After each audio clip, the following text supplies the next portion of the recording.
Me. Ooh, I woke Mimsy up. Sorry. Yes, Mimsy's with me for the live stream. I'm just clearing my throat, and the live stream unexpectedly started. But hey, we're here. It's Thursday the 12th, the eve of Friday the 13th. So yes. Are we superstitious? Do we expect anything unlucky to happen tomorrow? You know, what's it called? I think it's called triskaidekaphobia, if you actually believe 13's unlucky. And I mean, you can do whatever statistical analysis you like to objectively show Friday the 13th is no more unlucky than any other day, and some people still won't believe it. So that's just where we live. Oh, hello, Celtic King saying the Catch Me Outside girl is now a rapper. I thought she did that a little while ago. Yeah, she's certainly catching on. Hey, Frank, AngryAussie, because I subjected people to singing in a previous video. Hello, Jessica. Hello, all people rolling in. Nice to see people rolling in. This is a weird drink I'm drinking here. It's a lemon maple soft drink.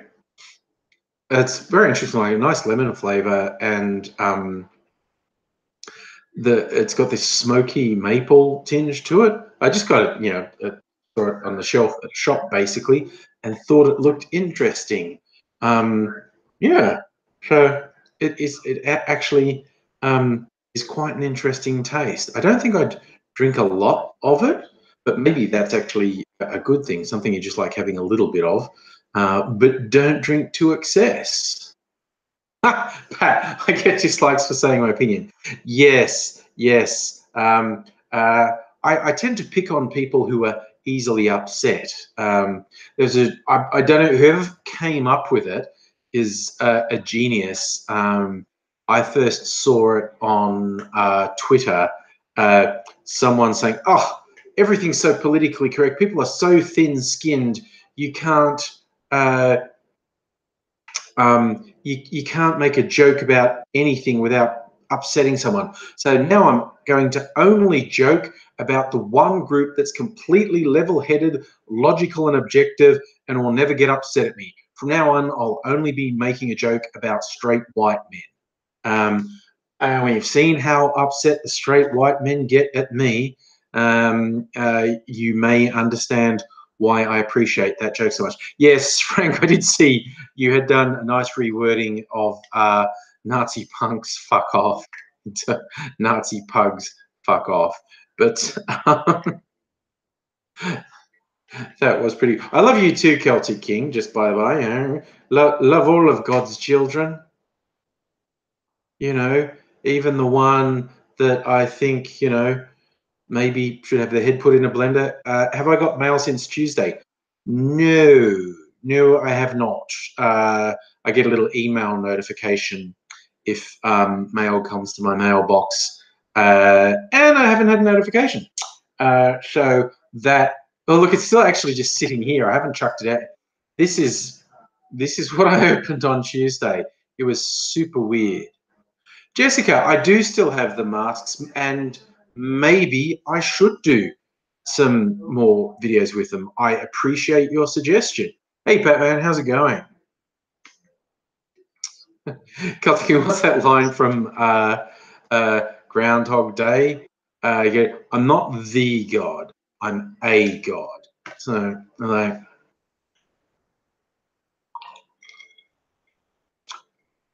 I tell you, a video I'm going to do soon. I'm going to try and organize a group of local YouTubers to get together in like 2 weekends' time. And I'll just give you a hint.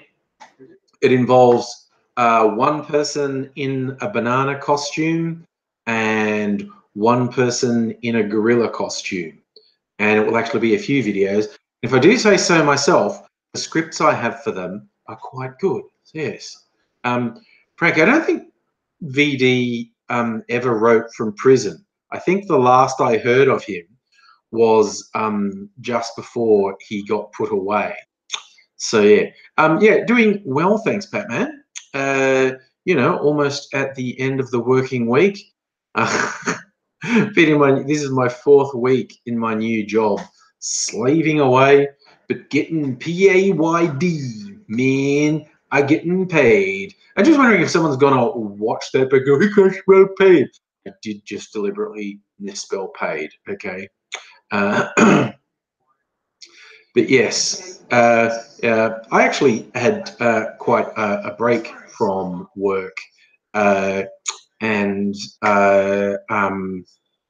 you know, on the one level, it's good to be back in work because I'm back to getting paid. But you know, I'd rather be in some magical world where I wasn't working but still had money.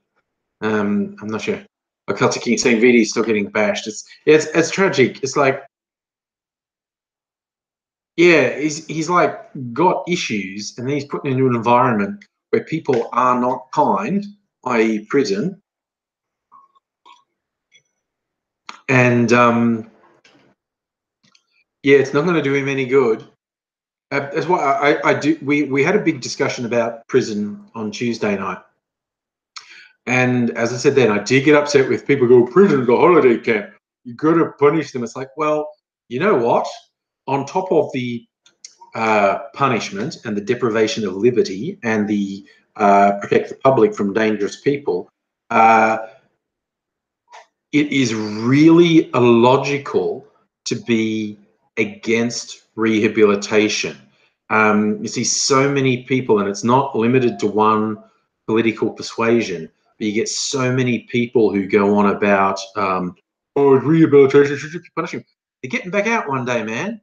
And if they weren't particularly nice, well-adjusted people when they went in, and all you do is punish them and hurt them, they're going to be worse when they get out. It's like if you take someone who's already fairly aggressive and socially maladjusted and put them in an environment where they're subject to violence by people in control, and they can't do anything about it because they don't have the power, and people with power can do basically whatever they want. The only lesson you're teaching these people is that people with power can do whatever they want. And so you run the very real risk as soon as these people get out of jail, when they don't have this authority over them, they start exerting power on other people. Fiore, tomorrow being unlucky, it's Friday the 13th tomorrow. I thought we could have a fun one. We always talk about a million different topics. One of the things we could talk about is how superstitious are we? Who's particularly superstitious? And this drink is like, I knew it was a lemon maple. It's called a maple sour, and so I knew it was going to be sour, but it's really quite sour, which I'm not averse to.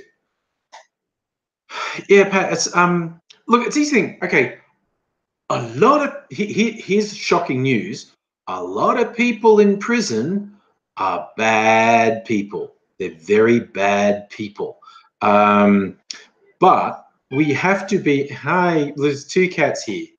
Shadow's around here, but as opposed to Mimsy, who just settles down, Shadow is continually agitated. What do you want to go out?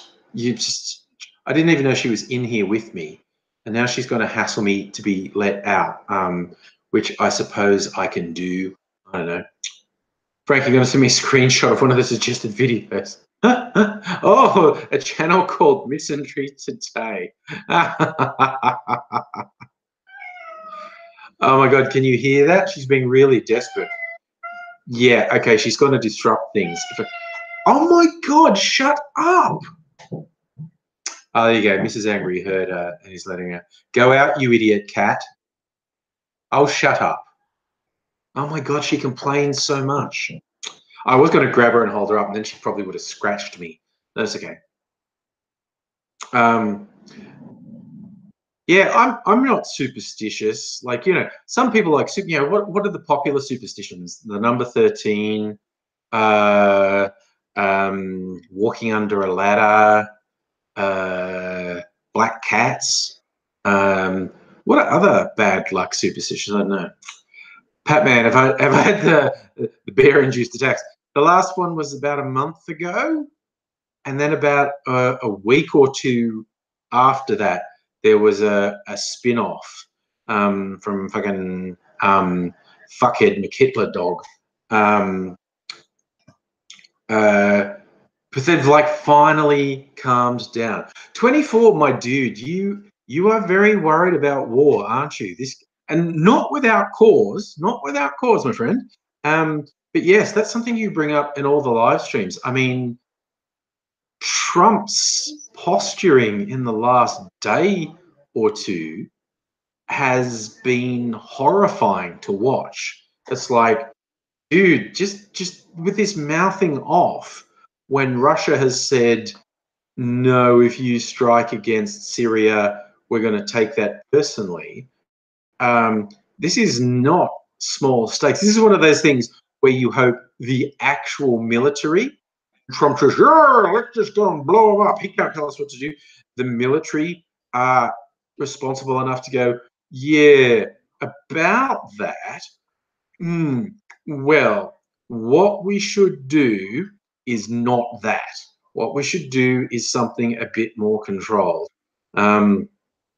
I mean, it's like he spent ages trying to inflame things with North Korea, and just when that calmed down, the fucking shitfest in Syria blows up, and it's a bad scene. There's not pretending it's something you can ignore, but the terrifying juvenile posturing Trump's doing, not good for anyone. So and it's like I grew up during the Cold War. Right? In the 80s, we were all pretty sure we were going to die in a nuclear war. It did not look good. We were very worried about it, and we somehow got through that.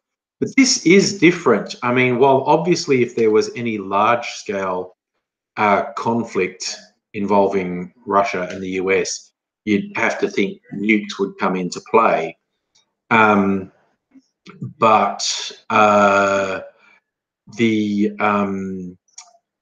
this feels more like, at least to start with, there's a threat of a conventional war, and it never felt like that in the 80s.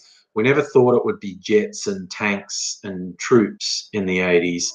We just thought it would be nukes. This feels like that's a possibility. It feels more like it'd be some sort of conflict involving jets and tanks and whatnot. Yeah. A few questions. Pat, do I not like Pauline Hanson? I am basically opposed to both racism and ignorance. And if some mad scientist in a lab tried to get the abstract concepts of racism and ignorance to combine and take on physical form, I believe that physical form would basically be Pauline Hanson. Yeah, she's like really stupid and can't stop being loud about how stupid she is. Jessica, do I still talk to Corey? Yes, not all the time. Stay in touch through the social media mainly. Be fun. I'd love to visit him now. He's got a family, because I think he'd be a really good dad. And I haven't met his wife either. So, and I mean, I was going to invite them to come out here, but now they've got another new baby happening. So probably won't want to travel with a really small baby. So it'll probably be a little while before they're up for traveling. But I quite like the idea of going to visit him and his family. Frankly, even if Trump could just push a red button because he wants to, questions are we going to let this happen is easily answered. Yeah, well, it's absolutely, Trump's actions are out of control. That's what I'm saying. That's why you're sort of living with a hope that, well, there's certainly no one, it doesn't feel like there's anyone in his administration that could be particularly trusted. Like, it comes down to, actually hoping that someone in the defense forces, if Trump started saying, let's do it, that someone in the defense forces would go, okay, Mr. President, this is what we need to consider, and let's do this instead, not that thing which will kill us all. Jessica, yeah, I love his videos too, and I hope I get to meet up with him. It's always been a lot of fun to hang out with Corey. But it must be getting on. I mean, because I'm coming up on, God, I don't even know, like 12 years on YouTube, and I became a YouTube friends with Corey relatively soon after starting, and it was probably almost 10 years ago that I first met up with him, went over and stayed with him in the States. And then he came to Australia, and then I went back there again, and then he came back here again, and I went back there. We did a little bit back and forth. Patman, how's AZ? Unfortunately, not well. I talked to him yesterday, and he sounded better than the previous time I talked to him. But I was waiting. I got a text he sent me today. He's going back to hospital and to stay there for an undetermined length of time. He calls it a piece of string. No one knows how long. And he says they were going to take out his IV pick. Oh, because he'd had a hospital in the home. He'd had a thing for a drip in his arm. And he has been having problems with cellulitis, which is A, painful, and B, potentially fatal. And he says it looks like it's actually getting worse. So he's going into hospital, and I hope he will be okay. I think from the sounds of it, hospital is the best place for him, where he can be under care, because this sounds a bit savage, and it sounds like it's very, very painful. So if he's a very good boy, they might give him the good drugs in hospital, and he might actually get some relief. So do hope he's going to come through with the treatment they're doing in hospital. Battery running low, Frank. Oh, you're on the phone. Okay. Yeah, send me the screenshot, mate. And yes, I'll definitely pass on your best to AZ. Actually, Frank, if you're still in an animating mood these days, there's a potential idea for something that we can talk about a little bit down the track, but I'll catch you later, man. So yes, I mean, AZ's felt, it's really weird. Anyone remembers me complaining about my shoulder over the last couple of weeks? I'm like fucked up my shoulder, and this is what happens when you get old. It's like I fucked up my shoulder, and people think, "Oh, were you playing sport? Did you fall? Were you lifting something heavy?" No, I fucked up my shoulder by sleeping. You know how sometimes when you sleep funny for a day or so, your neck's fucked, or your shoulder might be fucked. Well, me, being Mr. Romantic with Mrs. Angry, trying to do the spooning. And when you're a guy and you're being big spoon, or when you're a girl and being big spoon, when you're being big spoon, you sort of drape over someone, and it's really hard to know what to do with the other arm. Do you put it down here? Do you tuck it under the neck, which is uncomfortable? And I was doing this. I was sleeping on it like this, right? And that was basically slowly doing damage to a muscle in here. And then it got to the point where it was too painful to do it anymore. I started sleeping differently, and then the pain wasn't going away, and then the pain was getting worse, and like the pain was excruciating, and I couldn't sleep. And so I've been going to a physio for a month or so, who's treating it, and it's getting better. Well, it's different. It keeps changing. I still have some trouble with sleeping, but it's funny. Like even just last night, I woke up, and it was like 3 a.m. or something. He's lying and all groggy and go, why can't I sleep? Oh, because my fucking shoulder hurts. And the pain woke me up. And start to feel like I feel like I'm being defined by this pain. But then I realized like I've got this really fucking annoying long-term pain in my shoulder.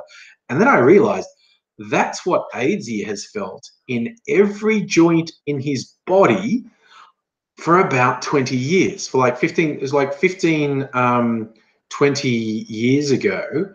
Um, uh, that he got rheumatoid arthritis, and the treatment from that did get rid of the rheumatoid arthritis, but destroyed like all of his ligaments and whatnot. And he's been in constant chronic pain since then. Oh, I love it. I have now. There's a trouble, but I have a question back. What's it like having a life that is so fucking boring, worthless, and empty that you obsess over someone who doesn't even know you exist? I mean, seriously, why don't you get a life? Why do you give a fuck about me or what I say? I don't give a fuck about you. I'm not, you know, you're coming into my world. I'm like living rent free in your brain. And if you're going to be a boring little dick, you're not going to be in my domain very long, because that's the capital sin, being boring. If you're boring and stupid, we don't waste time on you. But I am genuine. That was actually a genuine question from me. Why is your life so worthless and fucking empty that you have to obsess about me? Wouldn't your time be better spent improving your life and making your life more fulfilling for you, so you wouldn't have to worry about me because you had a life of your own? See, this is me being charitable. This is me being nice. I'm suggesting in a nice way that you get a life. So, yes, but that's your one and only chance to stop being boring. If you continue to be boring, we shan't be wasting any time on you. Yeah, Jessica, if you don't know AZ's full story, things started to go south for him when he got rheumatoid arthritis. And the treatment he got for rheumatoid arthritis was effective. Oh, for fuck's sake. Get a life, you fucking chop. Bearing doesn't take attack videos. Okay. Water is not wet. You are not boring. Jesus. My God. It's just like every now and then, these morons are capable of surprising me with the stupidity of their statements.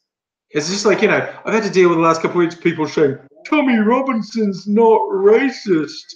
Oh my God.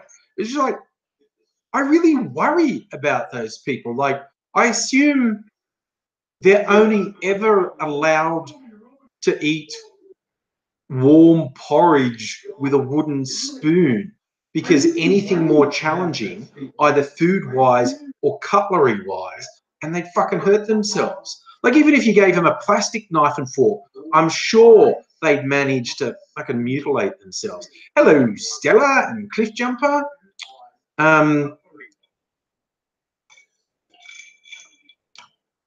Well, 24, you may be right. If not brainwashed, they are certainly very easily led. And that is actually something that I have noticed in my time on YouTube. And I'm not talking about people who attack me. I'm just talking about generally people I've seen in the last, how long has YouTube been around? 13, 14 years. Seeing some of the people who've been on there,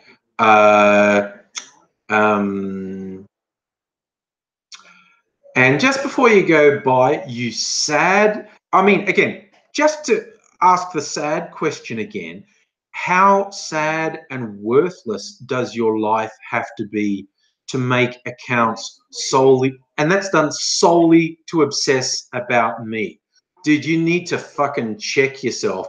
Like, really look at your life choices. Get a mirror, take a good, hard fucking look. And have I watched a bearing video on me? No. I would sooner spend time slamming my dick in a car door than wasting any of my life paying any attention to that sad fuckwit. And that's why he, speaking of people who obsess over me, that's why he continues to obsess about me, because I refuse to acknowledge that I refuse to do anything in response. He can do whatever he wants. I don't fucking care. I'm not letting a sad fucking loser like that define me. He's defining himself being a sad, pathetic, obsessive, cowardly loser. And his fans are colossal fuckwits.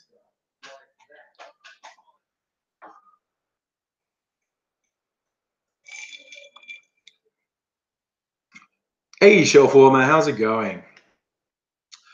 So, yes.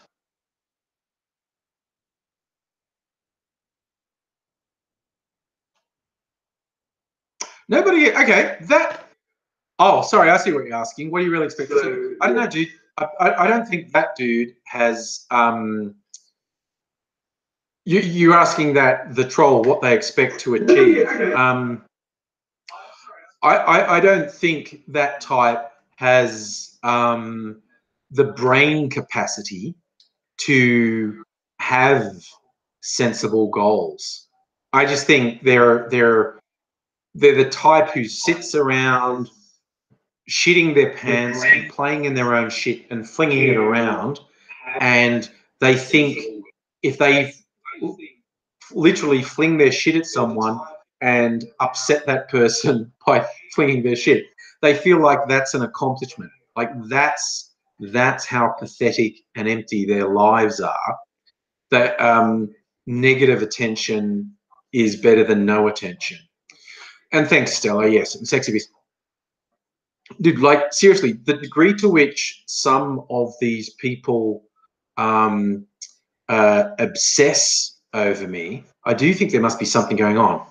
Oh, Declan, that was one troll. I'm 99% sure that was just one troll who happened to have multiple accounts that we saw just then. Yeah, but you're right. Ted Nugent's shitting his pants. That's how he dodged the draft in Vietnam. Yeah, yeah. Well, he couldn't go to Vietnam. He had to write songs about wanting to have sex with 13-year-olds.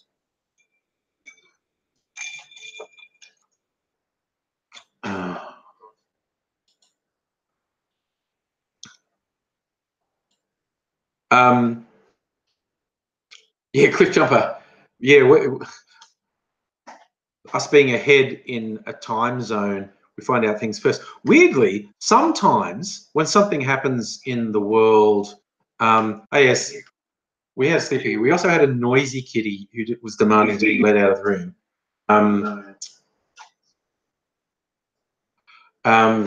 But yes, this one is very settled. The other one wouldn't settle. Yeah, like for instance, okay, the difference in time zones can be quite weird. For instance, the September 11th attacks in the US, they happened very early in the morning New York time, which was very late at night Australian time. So a lot of Australians were still up when it happened and the news bulletin started. Personally, I was really glad I wasn't, that I'd gone to sleep, because I wouldn't have been able to sleep all night with that shit going on.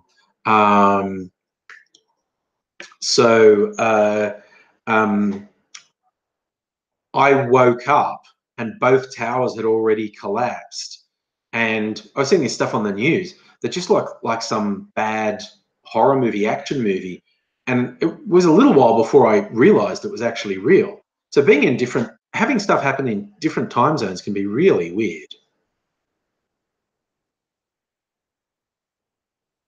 Oh, Declan, the troll was just a stain lover. One of the stain bear's shit stains, basically. Adele, you're right. Zuckerberg and the internet to politicians. That was fucking surreal. Like, you know, Zuckerberg deserves to have his feet held to the fire, but it was all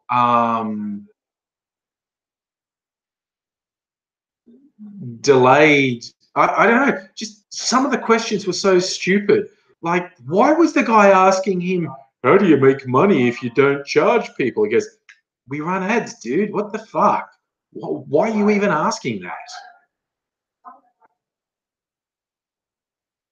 Oh, Cliff Jumper, this cat is solar powered, most definitely. She loves sitting in sunbeams.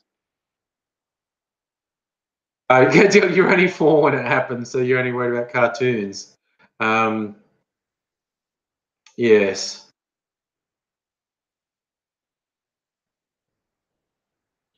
Nobody can. You are right. I think your average troll is definitely a narcissist and desperate for some sort of. I think internet trolls are like taggers. You know, because if you follow me on social media at all, you know I'll post lots of photos of the street art around Melbourne because it's very vibrant, always changing.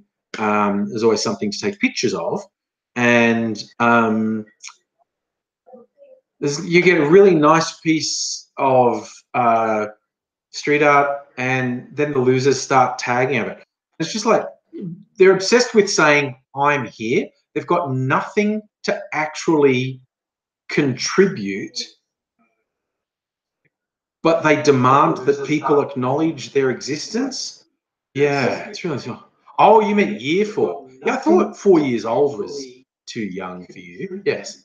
I literally, the first thing I saw, I don't know if anyone remembers this, but one of the bits of video they played, there was a doctor who was near ground zero and had a video camera with him, and he was going to see if he could help. And then one of the news things was playing his, because it was low quality video that he was shooting, and there was just that dust everywhere. And he was going to see if someone helped and saying things like, "Oh God, I hope I don't die." And I literally thought it was a movie because there was a little ticker saying World Trade Center destroyed by terrorist attack, and I thought, well, that's not real, isn't it? That can't happen. That's impossible. That can't happen. And it was a little while until I realised it was true. But yes. Cliff Jumper, I think you've hit the nail on the head then. The internet trolls are trying to find ways to say, pay attention to me without literally saying, pay attention to me. And they think they're clever. They think people don't realize what they're doing. And it's like, no, dude, you're really quite stupid and immature. Yeah, I'm not even acknowledging that fucking. I mean, but seriously, how many accounts can one fucking loser make? I mean, I wasn't even joking when I said before how empty that loser's life must be. But they're like using up all their time in their life to obsess about me. And I don't even know they exist. I've got no fucking idea who they are or where they're from. It's just like, what the hell? Oh, Pat talks, it's not just low emotional intelligence. I'm pretty sure it's low all sorts of intelligence. Probably really low motor skills too. Fury, that's a good line. Thinks my name's Clint. Hi, Charlie. Well, you know, we've been going half an hour, but that's not late. Yeah, I know, Stanley. It's just getting a bit funny now with the exclamation marks. But yeah, actually, speaking of that Clint thing, I've seen a picture someone took, like it was on Inja, I think, or something. Yeah, but it was like a meme that was shared. It was a Clint Eastwood. It was like a box set of Clint Eastwood movies. It's called the Clint Eastwood collection, and the price tag was just on the corner of the L and the I. It was Clint Eastwood in capital letters, and so the L and I are here, but the price tag was just over the bit, so it was obscuring the gap between the L and the I. And I seriously think the person in JB did it on purpose, because that really just made it look like it was saying in big letters, the Cunt Eastwood collection. But Declan, you've been watching Krypton. I'm intrigued by Krypton. It's a very interesting concept. For those who don't know, Krypton is a new TV series set on Superman's homeworld, of course. And correct me if I'm wrong, Declan, but it's starting with Superman's, as in Kal-El's grandfather.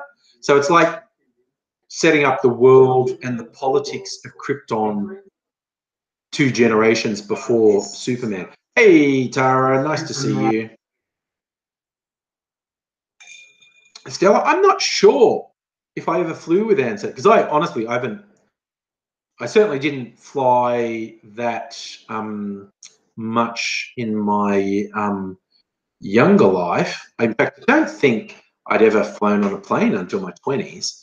So I'm not sure if I ever flew on an Ansett plane, actually. Jessica, how often do I go into lanes? Well, the last time I went was last Saturday. I used to work in the city, so I could check the lanes out multiple times a week. What tends to happen, different lanes are slightly different with how long big pieces will last. But the tagging will usually start the same in the most famous lanes in Melbourne, particularly Hosier Lane. The taggings will usually start the same day the artwork is finished.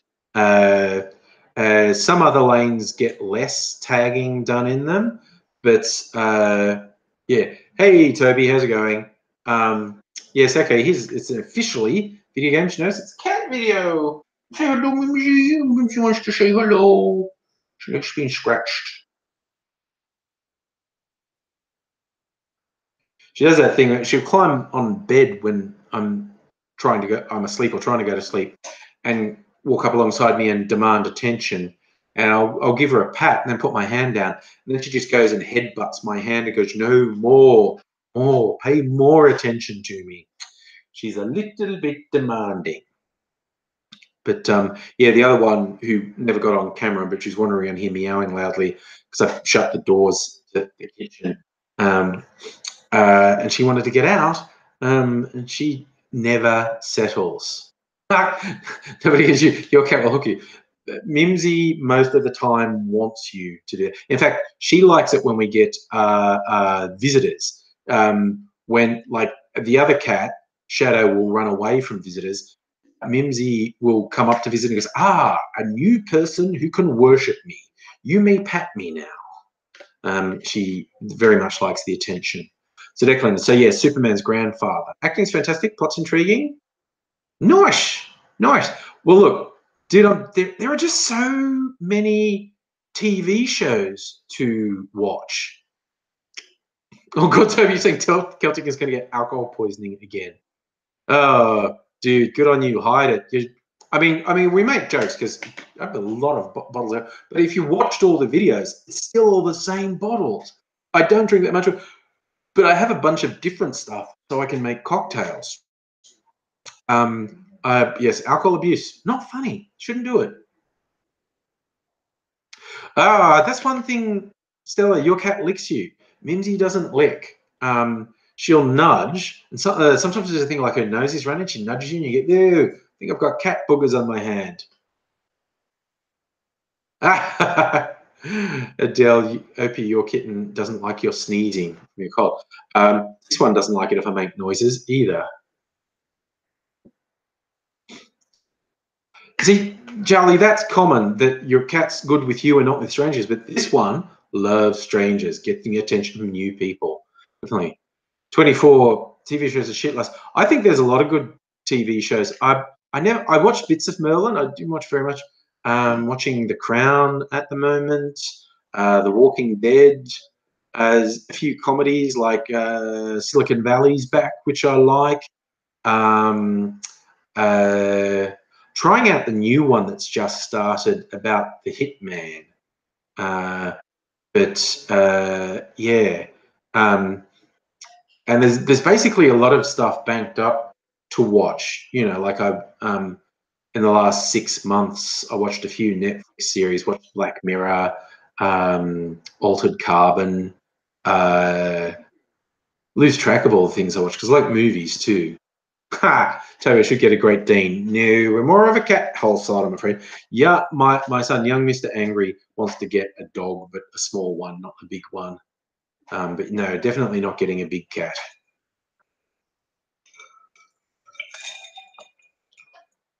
Oh, yeah, so video games.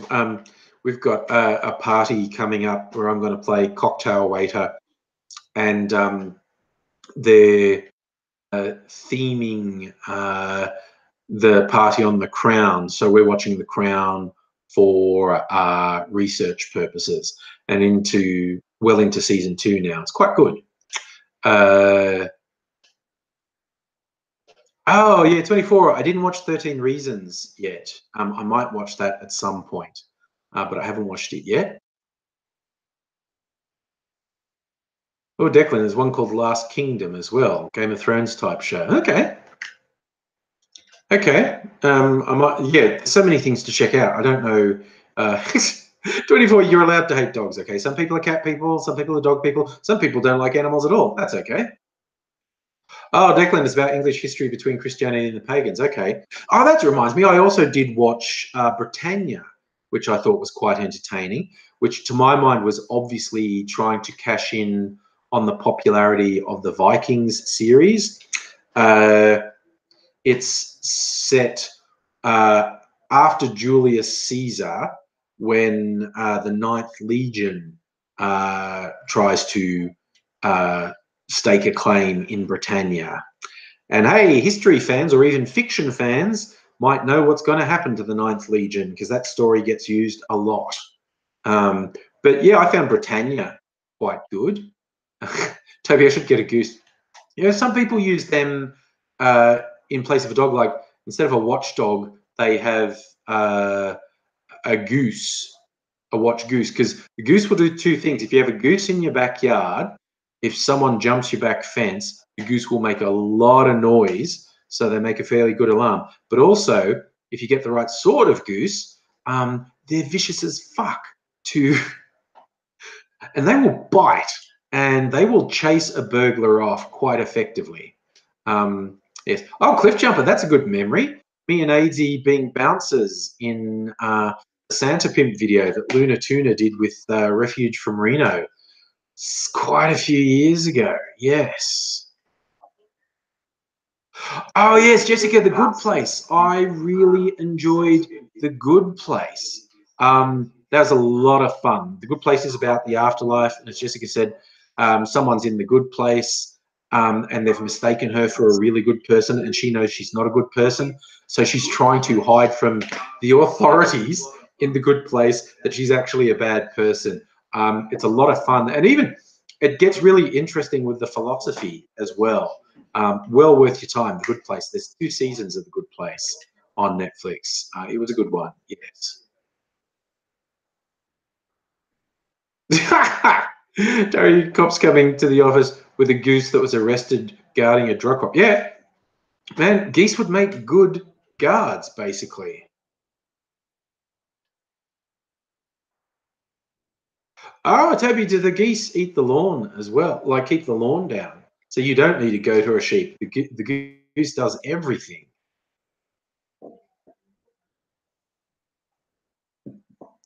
Video game 6 Feet Under. That's a classic. I never watched all of 6 Feet Under. I watched a lot of it, but I didn't watch all of it. Yes, Cliff Jumper, you have been around a long time. We were talking about the masks a bit earlier and whether or not I'll do any more videos with them. And I might. Who knows? It's a wild and crazy time. Anything could happen. Thanks for dropping by, Jessica. Nice to see you. And nobody cares. I also would not mess with a goose. 24, Dragonheart. I remember the movie Dragonheart, where Sean Connery did the voice of the dragon. Is that what you're talking about, or is there a series? Oh, you have Angora goats, Tara. My sister and her husband raised goats for years, actually. I'm sure for a bearing mask. I know. I think my video would just get deleted from YouTube if I just had an asshole on my face. Zing! Champagne comedy. Um, Speaking about bearing and assholes, maybe 4 was the limit for that troll with making accounts. I don't want to jinx things, but they seem to be gone now. Okay, Toby, geese are good lawnmowers. Okay, cool. Cool. Okay, we're talking about raising goats. My sister and her husband raised goats for ages, and they wanted a particular number, right? So they were breeding goats, but then goats being goats, they kept breeding them. Well, the goats kept breeding, and they're like, okay, we don't want to keep these ones. And they planned, okay, this little batch, they're going to get eaten. So, and they, being they had named all their goats. All their goats had names. But this third generation, which they didn't want to support that many goats, and they were going to eat. My sister literally started giving the goats names like Cutlet and Stroganoff, basically naming them after food, which is what they were going to be, which is probably why she was my favorite sister, because of that sense of humor. Yes, I also agree that it's not strictly accurate to call him an asshole, given that assholes are useful, have warmth and depth. But what I'm going to say, it's the Australianisms coming out. Yeah, Cliff Jumper. I clearly could, and honestly maybe should, go back to having conversations with myself using the mask. Toby, CK's vomiting. Okay, dude, look after him. You're a champion, okay? And tell him I said not to abuse alcohol. It's not a good thing to do. And you're a champ for looking after him. Yeah, that's a Charlie. They just called their sheep casserole and chop. It braces you for the inevitable end, essentially. So go the hell away. I reckon Windows is trying to fuck with me again. I don't want Windows doing strange, out of control things while we're doing the live stream. I don't trust it at all. Damn you, Windows. Oh, okay, nothing wrong. I just had to check a couple of things, make sure nothing was going wrong, and it appears nothing's going wrong. So that's good. That's a very good thing.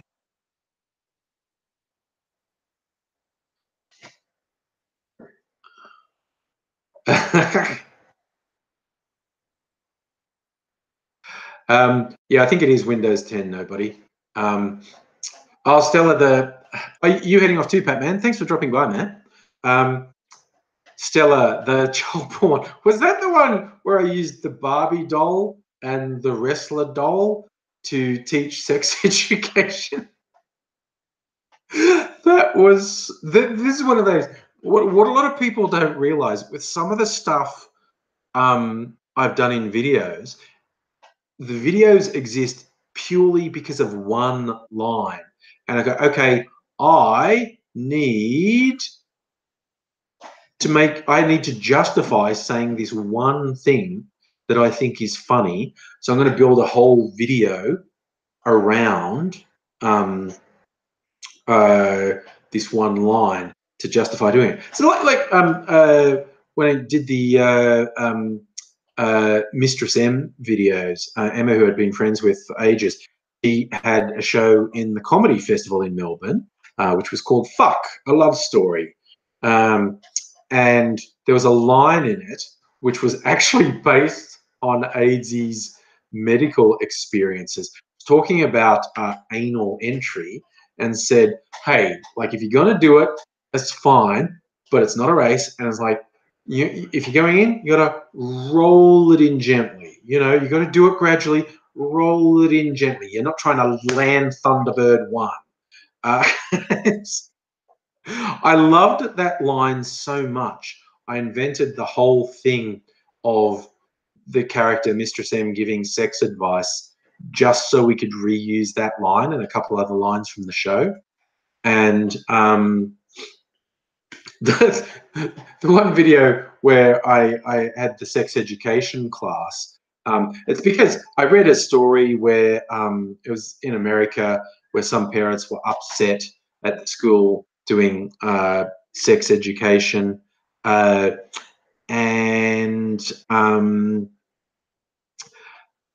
I said, you're lucky I'm not doing sex education. If I did sex education, it would be like this. I was wearing the AngryAussie. And the reason I came up with it, I might have workshopped this line with AIDSy, but I just came up with this line. I thought it would be really funny if a teacher in front of a class of kids doing sex education said, now, your parents have probably talked to you about fisting.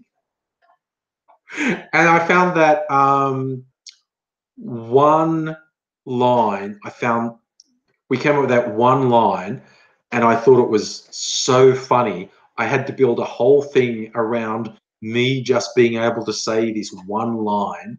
Your parents have probably talked to you about fisting. So now, okay, I'm going to do a little bit of real talk now. You know, I probably act a bit, you know, like I'm fearless and devil may care, but there are some fucked up people out there on the internet. And I don't know if anyone remembers the Pizzagate conspiracy that came up with this was during the last presidential campaign. Trump supporters, Republicans generally, came up with this thing they called Pizzagate. They were swearing blind. Democrats were running a child porn pedophile ring out of a pizza place. And it was like, it was so insane. This conspiracy was so insane. But there were all these people who took it seriously, to the extent some dude showed up at this pizza place with a rifle. And I was like, what?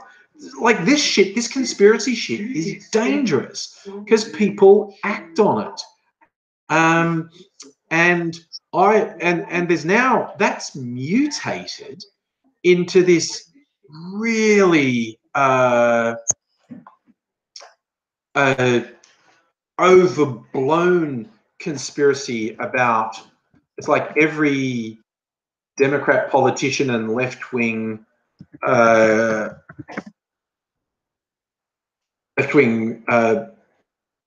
celebrity in the US is part of this pedophile thing.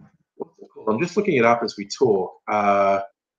Storm, that's right, they're calling it the Storm, and supposedly posted by someone who uses the pseudonym QA, or no, just QAnon. And like, it's insane. It's absolutely insane. And they're all obsessed that all these people are secretly under arrest. They've got ankle bracelets on and they're not allowed to go anywhere.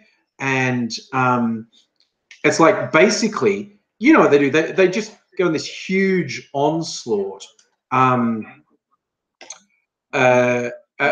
about trying to ruin someone's life, saying they're pedophiles and they're part of this big pedophile ring. And there was a thing that happened, like, this is how they latch on things. Like, if a celebrity poses anywhere wearing long pants, they go, oh, they're wearing long pants to hold their ankle tracker because they're under house arrest because they're a pedophile. And they're serious. Well, I'm sure a lot of them are just stirring shit, but there are a bunch of very unbalanced people who think it's true and try to destroy people's lives. But Chrissy Teigen and John Legend were on a flight you know, they're going on a holiday somewhere like Hawaii or something, right? On a flight, and then they get told an hour after takeoff, they're out there, there's some problem, and they have to go around. And because you get internet on flights now, she's live tweeting about, oh, shit's going down to, oh, they're making our plane go back. And apparently it was like, ultimately it was like 6 hours in a plane just to go back to where they started. And these fucking lunatics with their conspiracy latched onto this and said, ah, they're part of it. They were trying to flee the country, but the FBI forced the plane back because, yeah, they're better. And it was absolutely insane. And do it now. This is for real. I've considered doing videos about how insane these people are, but I don't want their attention focused on me because they are severely mentally unbalanced, and their behavior is also psychopathic, like seriously deranged. With the attacks they launched on people, it was like, fuck, I don't want. Oh man, I don't want to get on their radar. Like, these people are straight up dangerous. And they are really serious about basically trying to destroy people's lives. And it's like, man, I don't want them thinking about me. So tell you, a banging a tinfoil hat, it's great in bed, but the conspiracy theories are exhausting. That's the thing.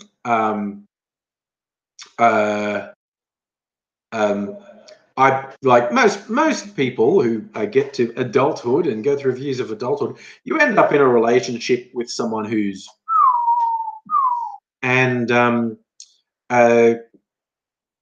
try not to make too much light about it, but it is, you know, it is a somewhat of a truism that crazy people often do crazy sex, and you really get into that, but then it's like, wait, they're still crazy when we're not having sex. That's not as good. And there's usually a limit. I mean, in a perfect world, the person actually does need help. You help them and get help. But, you know, relationships are very difficult, and it's not always possible to manage things like that. Sometimes you just get the fuck out of Dodge, which is what I did.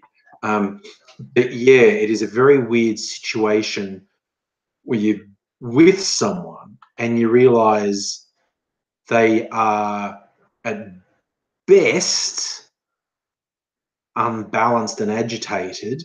You know, they're probably very susceptible to paranoid thoughts, and they may have an actual serious mental health problem. And that can be really, really fucking difficult to deal with. But yeah, I will freely admit that I put up with an extreme partner far longer than I should have, at least in part because the sex was also quite extreme.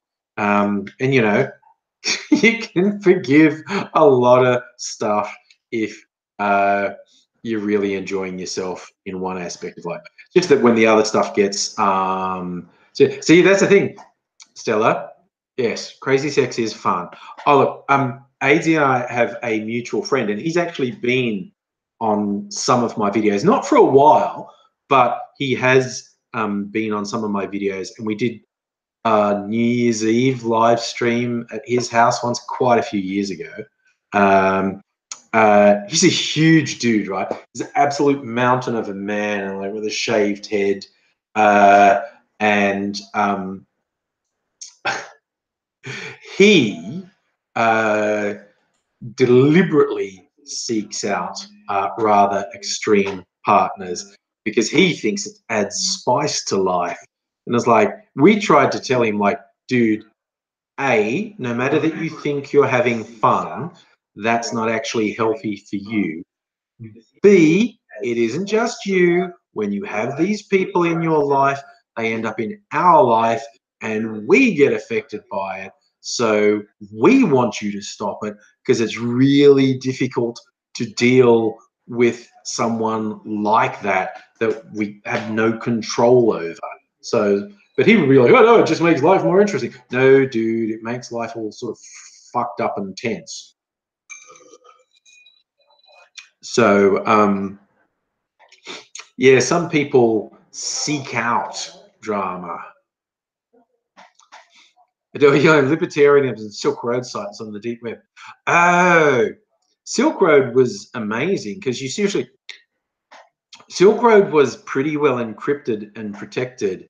For those who've never heard of it, Silk Road was named after the famous trading route, Silk Road. And people were selling drugs and weapons, sex, and there appear to have been some confirmed cases of people hiring a hitman on the Silk Road. But they did all eventually get busted, and the guy behind it's gone to jail. And because all these people are going, man, I'm an elite hacker. I've got encryption, man. They'll never get me. The weak point is always people. The weak point is always people.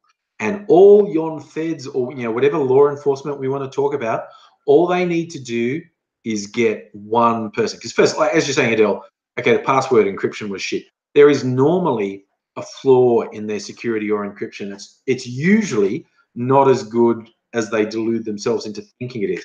But even if it is, you only have to get one person who's on it. And I don't want to speak too much in stereotype, but these fucking nerds who think they're Mr. Hardcore Hacker can't cope with law enforcement putting the heavy on them at all. So all enforcement has to do is get one person who's part of it and sweat them, and that person will give up everyone and everything. So it's like a lot of the pedophile websites. They run successfully, secretly, for a number of years. The cops end up arresting someone who's part of the ring. They've got their computer and they see what's on, and they sweat the person and say, give us all your account details, or we'll throw you in a hole for 100 years. We'll give you a lesser sentence if you cooperate. And so then the cops go into the site, and then the cops completely infiltrate the site. In some cases, take over the site, run the site, and sometimes they end up getting hundreds of people. Anyone who thinks they're secure in anything online is a fucking idiot. Oh, I haven't seen that video games. The Maisie Williams, who's Arya Stark on Game of Thrones, did a cyberbully movie.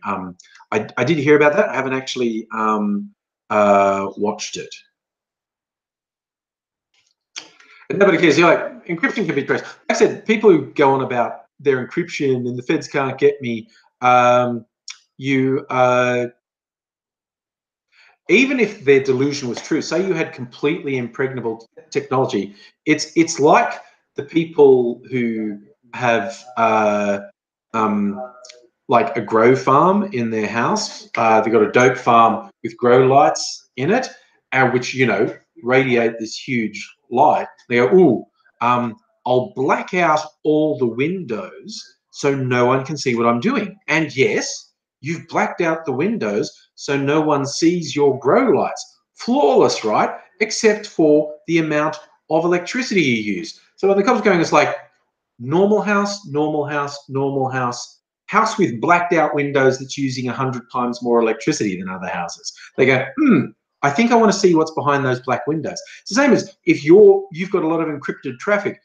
If someone's doing an investigation, they're going, okay, normal activity, normal activity, normal activity. Ooh, a huge amount of encrypted activity. I think we want to know what's happening there. And they're absolutely delusional if they think that they can't be found. Yeah, you're at 24. That guy who got someone killed when he was trying to do a swatting thing on a live streamer, he got arrested right quick. Sure, for me, right? Yeah, helicopters have infrared. I've seen pictures, and these are apparently real pictures. It was in England, and it was in winter. It was snowing, And so every house on the street had snow on it, except one that had no snow on it because their attic was full of really hot grow lights that were melting all the snow. And yeah, apparently, I don't know if someone reported it to the cops or a cop just drove past and went, hello. But it was so obvious. It's really, really funny. Cliff Jumper, you do raise a good point. Someone with a lot of encrypted traffic might just be mining Bitcoin these days, but you'd still uh, draw attention. And you know, that's what's my thought on swatting? Anyone who does it should go to jail. Okay, we have had one person killed now, but it's a fucked shitty thing to do. It endangers lives, a waste of resources. Anyone who sets up a swatting thing should go to fucking jail. It is you have to be a piece of shit to do it. I know, video games, the internet's going down. Bye.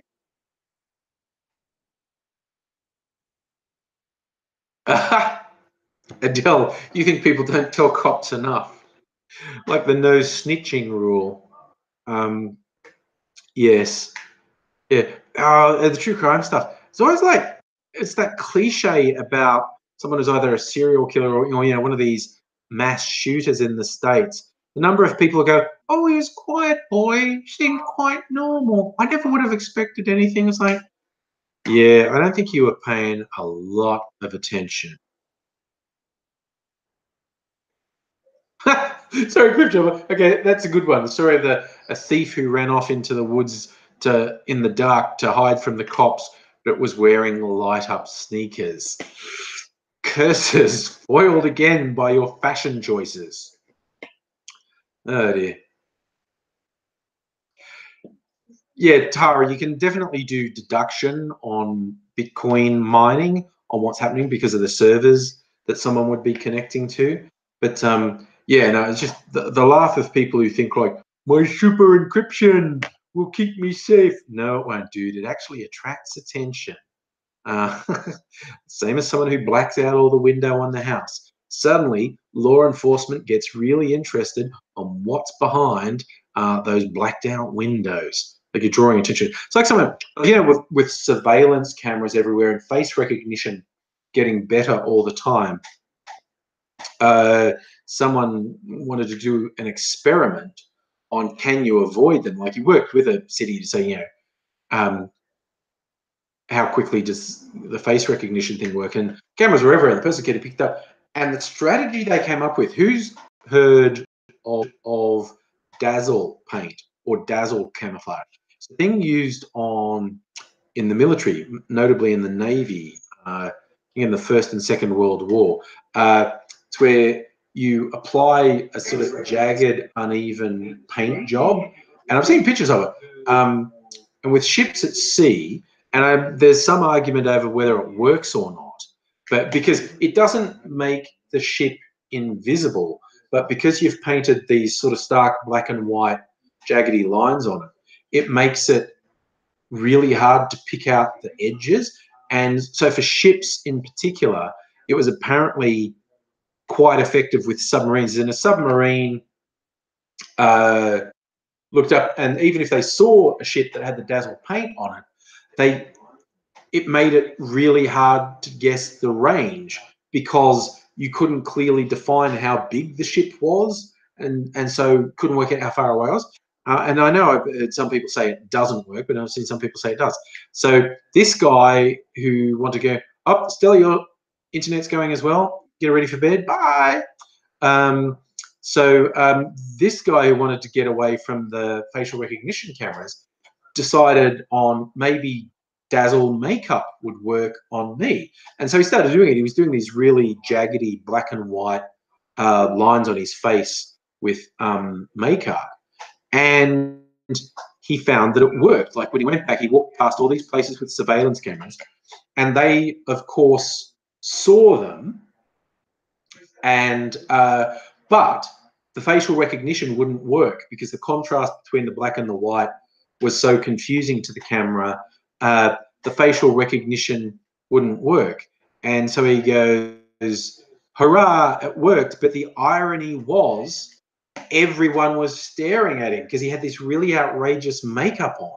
So while in a sense it made him invisible to the cameras because they couldn't do face recognition on him, all the people in the street were always staring at him. So like, it's not like you could do anything secret because everyone's watching you because you're doing this thing to try and hide from the cameras.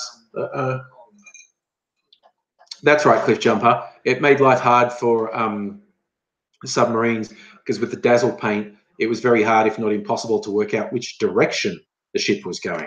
And so when you're firing torpedoes, you have to factor in the ship's direction and speed to get it right. So that was the idea behind dazzle.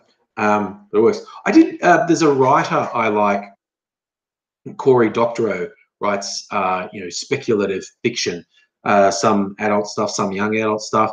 He's also a contributor to a fairly famous website called Boing Boing, and he has some fun ones. He had there's this one of his ones where the central element of the story was omnipresent surveillance. These young folk who were trying to get up to some dastardly stuff and stay under the radar, what they'd taken to doing was, I don't even know if this is real technology, they called them infrared LEDs.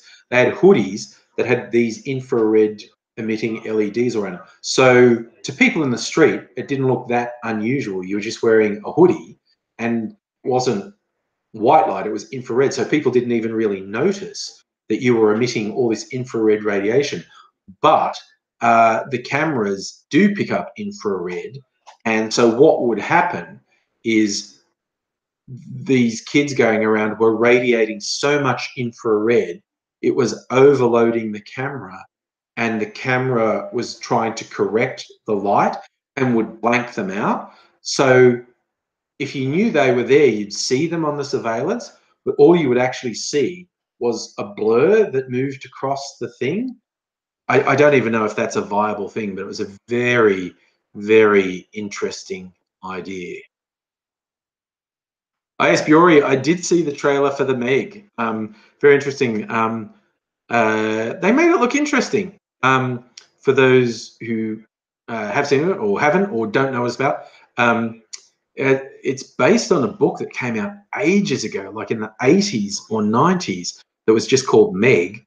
And it's about people discovering Megalodon, the prehistoric shark that is absolutely fucking huge. So the idea is, they're probing the deep sea and they attract the attention of a megalodon, which is this insanely large shark. And so it's like Jaws times 100. Looks interesting. Might be fun to watch that one. I still think it's funny that Jason Statham looks exactly the same in everything he's in. He always looks exactly the same. You always see people say about their favorite actor, like, oh, Gary Oldman, he's a chameleon. He looks different. Oh, Daniel Day-Lewis, different in everything. Such an amazing master of acting. And oh, look, Jason Statham looks literally identical in every movie he's in. It's just like, hey, good on you, buddy. So I always think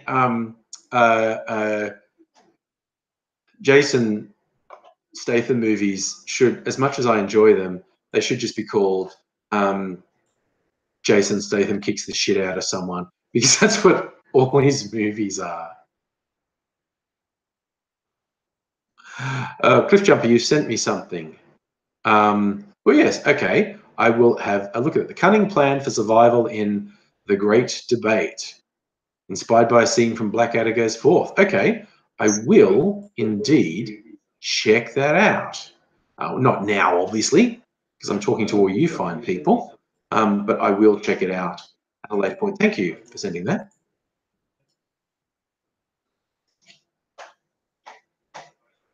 Pure, yes, is that look like Keanu? I mean, man, Keanu at least changes his look a bit. Seems somewhat ageless, but his look changes a bit at least.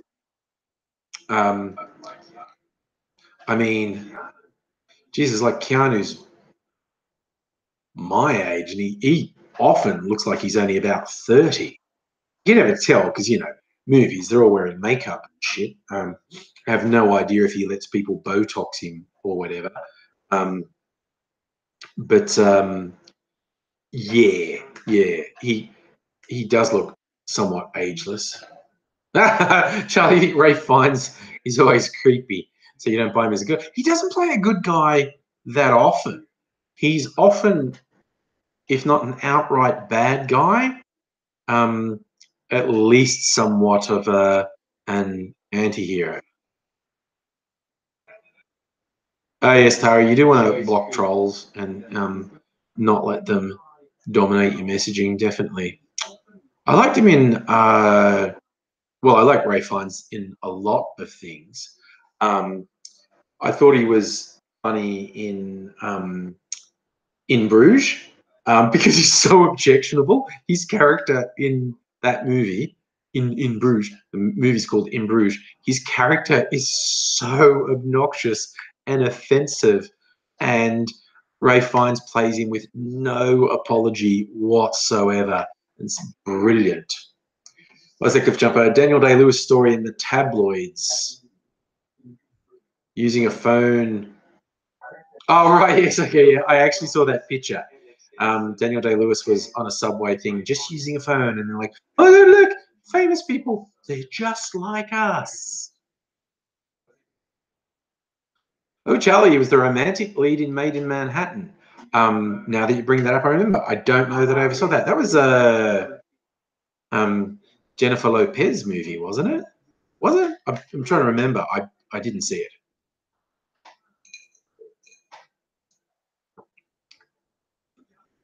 But yes, he would be a slightly creepy romantic lead. He's much better at as being a bad guy, or at least like a hard man. I was kind of funny. I think of it. Little star turns. Ben Kingsley, very revered English actor, rose to fame, huge fame when he played Gandhi, like fucking 30 years ago, longer, 35 years ago, I think. Gandhi came out, and you know he's Sir Ben, big elder statesman.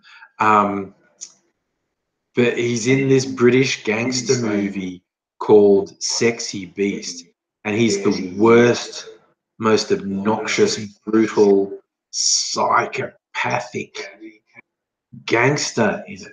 Someone who's always been, you know, the respectable member of the establishment. His turn as this absolutely psychopathic gangster was amazing. Like he's more foul mouthed than me, you know, and that's saying something.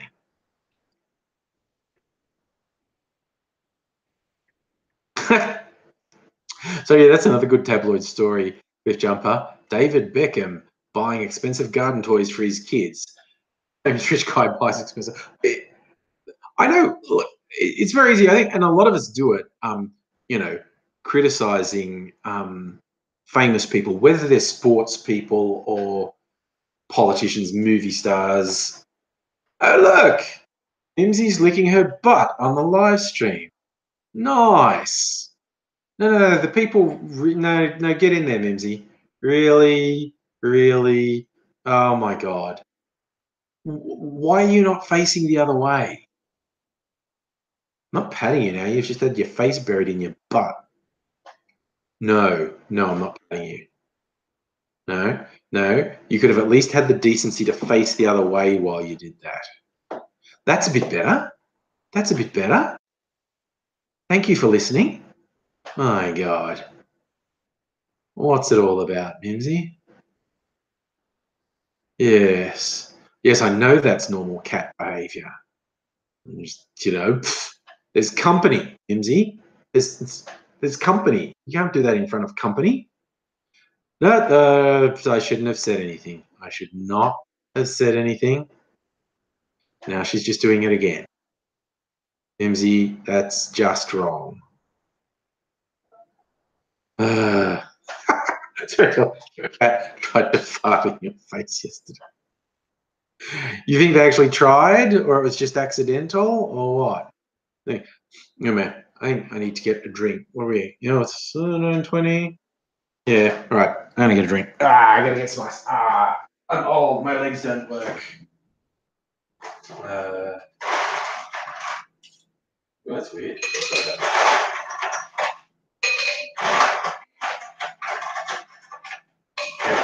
Nice.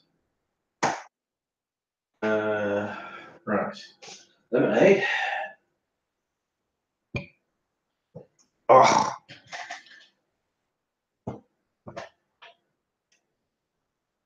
Yes, cliff jumper. Oh my god, why won't you stop, Mimsy?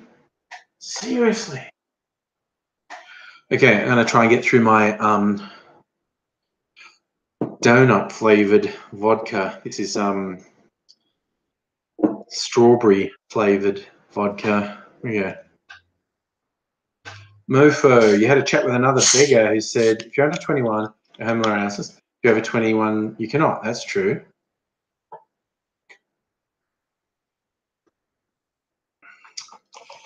Mofo, I am not sure how Centrelink works. I know they can be very difficult. And I think having no fixed address definitely can make your life very... Oh, you finished licking your butt, now you're going to leave us. Fair enough. What a cat. All right. Finishing up my donut vodka. For those who've never heard me describe before, a friend sent me some jelly bellies that were themed on Dunkin' Donuts flavoured donuts. And so I used them to flavour some vodka. And this one is a strawberry glazed donut flavour. Yeah.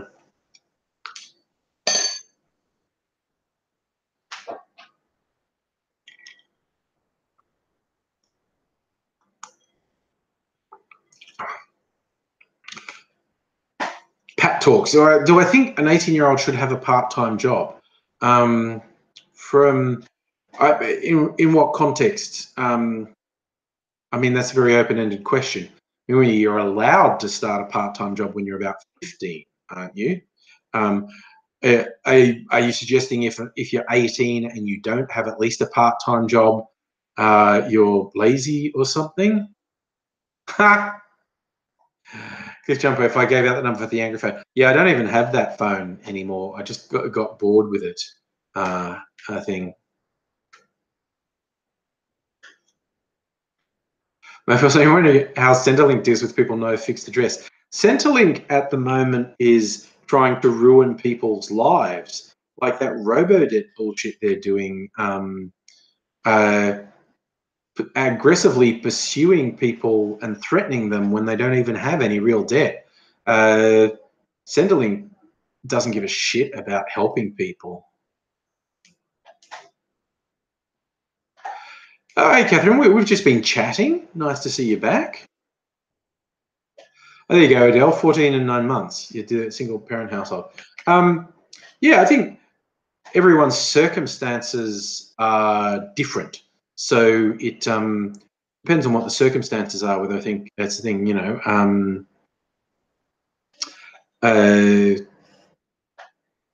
I think it's good for someone to either be in study or working. I think it can really affect your sense of self if you don't have purpose. And, you know, jobs aren't great. I'm not a worshipper of capitalism. The only fucking reason I go into my job is to pay the rent. You know, I try and make the most of it while I'm there. But not doing it because I love it. I'm doing it because I want to pay rent. But I think it can actually help. You can, particularly when you're young, if you don't have some sort of framework, if you're completely lacking in direction, like if you're not in study or you're not working at all, even if it's like volunteer work or, you know, doing art or something, I think it can really fuck with your head.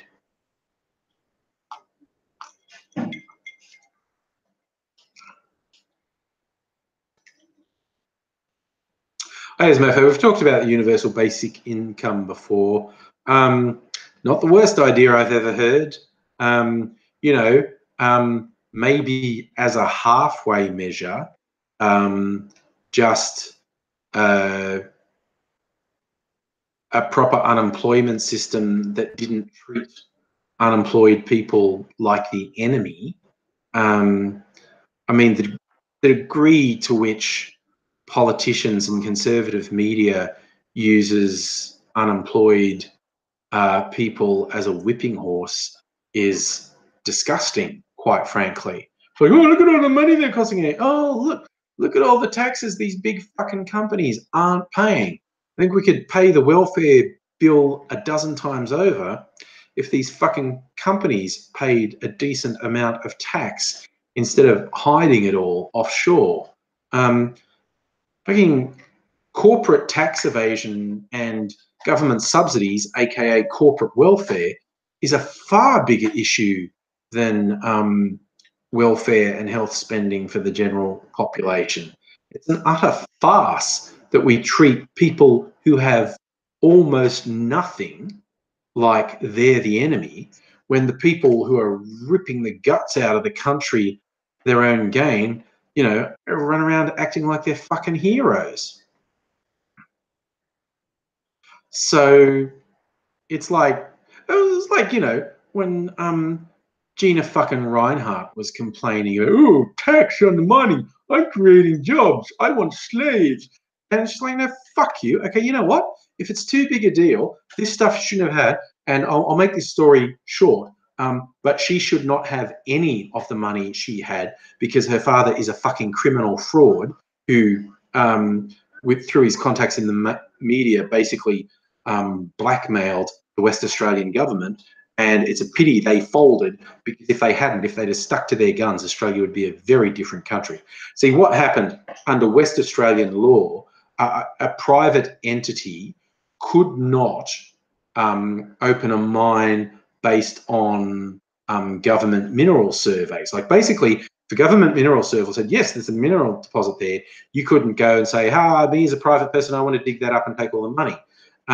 So Lang Hancock, Gina Reinhardt's father, made up this completely fake story that he was just out on a plane flight one day and, we had engine trouble and we had to do an unexpected landing out in the desert in the middle of nowhere. And I realized all the rocks were red around me. And I thought, what's that? And then I looked a bit more and thought, by sheer chance, we seem to have landed on a big iron ore deposit. And oh, look, no one owns it. I'm going to file a mining claim here. And he was fucking lying, because a government survey had shown mineral deposits there. For whatever reason, no one in the government had acted on it. What he should have got is a license from the government, and the government would have owned it and he would have made X money. But he tried to do this end run saying, no, I just found it on my own and I want to own it completely. And the government did say, no, fuck off. But he had friends in the media, and there was an election coming up, and they were all running this heavy campaign against the government. So the government capitulated and gave him the rights to these mines. And the end result of that is we ended up with Gina fucking Reinhardt and literally billions of dollars stolen from the Australian population. I refuse to sugarcoat that. Call me a commie if you want, but that should have, under law, been owned by the government. And yes, the government can be inefficient as fuck and can be wasteful and whatnot, but not to the tune of billions of dollars being stolen and taken out of the country. So fuck those people. They're liars and criminals and thieves. Come and get me. Yeah. So the whole mythology, these people, these entrepreneurs built up around them, are full of shit.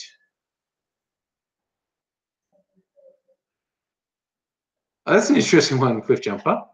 The UK government hired tax lawyers to rewrite the tax codes, and the lawyers deliberately put loopholes in, but the government employees didn't spot it. Oh my God. Oh dear.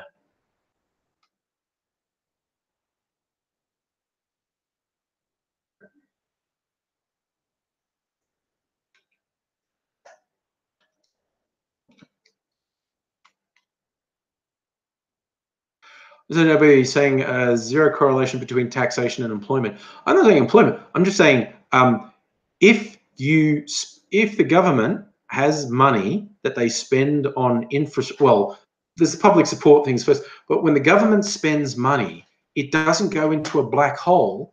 People get that money. Like if they spend on infrastructure, thousands and thousands of people get jobs. Big companies, look, the big rich companies still make money off the government contracts, and thousands of people employed in the police forces, in the army, in the hospitals and whatnot. So when people go, oh, government spending's out of control, they don't just put it on a bonfire and set it alight. It goes to people. Whereas these pricks with their fucking straight up criminal activity with these big companies, they're fucking stealing from everyone. They're taking money they have no legal right to, and then they're not paying the taxes they're legally required to. They're hiding it all offshore. They're taking the money out of the economy and nobody benefits. They're fucking criminals.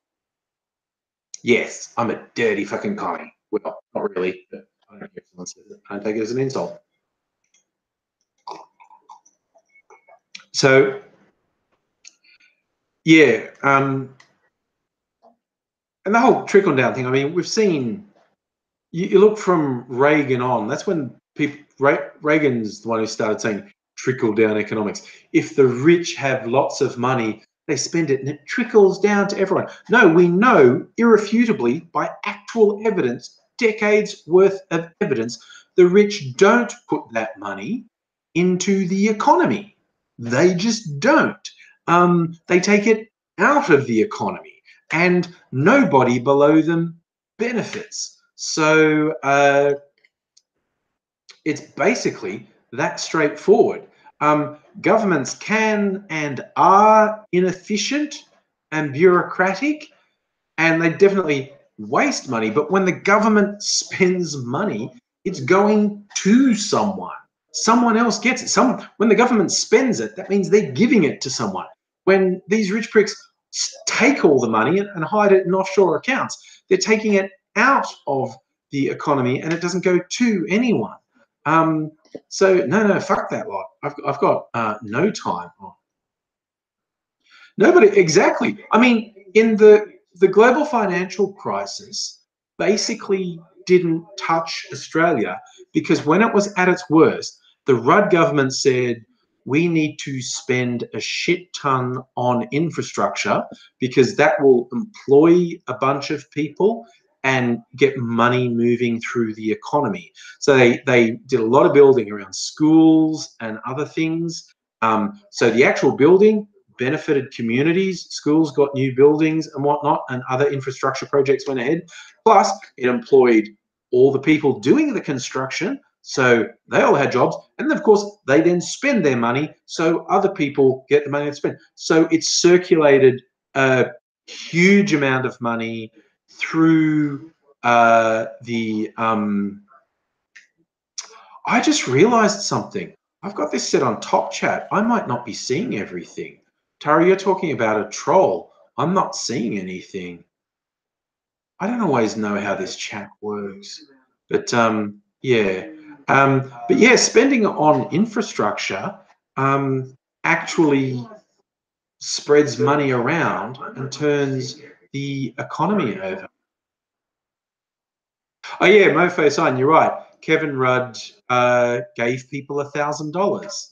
Yes, and that was just an attempt to say, hey, here's $1,000, treat yourself. The intention of that was to get people to spend it, not to save it, to actually have that money go through the economy. Hey, Tendai. Lots of people bought a big TV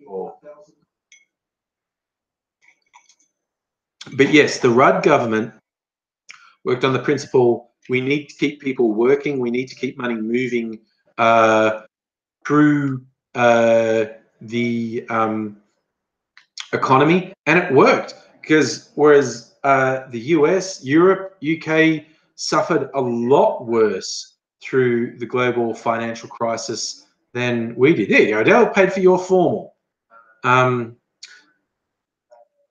It was a joke that year.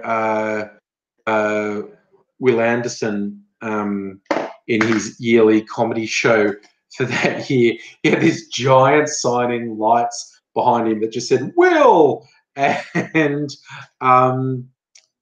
he opened the show. He walked out in front of this giant thing lit up saying "Will," and he goes, "Guess what I spent Ruddy's $1,000 on?" You're right. No, but like you say, is that much. It was life changing for your family. Yeah, it actually did a lot. If you may be right that some conservatives got livid at the common people getting that extra money. Oh yeah, Mofo, austerity, that whole austerity move has been, again, with facts, with reality, been completely debunked. And in fact, the study that in England, where they came up with, oh, look, here's this university study that shows austerity works. I'm going to deploy it. The study was wrong. The people who did the study said, oh, no, you're using the wrong figures. That's not right. Whoops. No, this won't work. Yeah, Tara, I just did that. Thank you.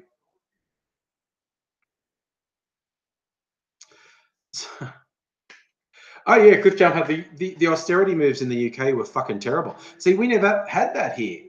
We suffered so much less in the global financial crisis. So not to gloat, but we did. If honestly, if the Tories had been in power in Australia, like Tony Abbott, God forbid, had been in power in Australia during the global financial crisis, he would have done exactly what the Tories in England did, and it would have fucked us completely. It would have fucked the economy completely. So we were just super lucky that we had the lefties, theoretical lefties, in power at the time, who went, hey, government spending's the way to go because that'll keep the economy ticking over. Evidence says, yes, that works. Evidence says, no, austerity does not work. That's actual fucking evidence.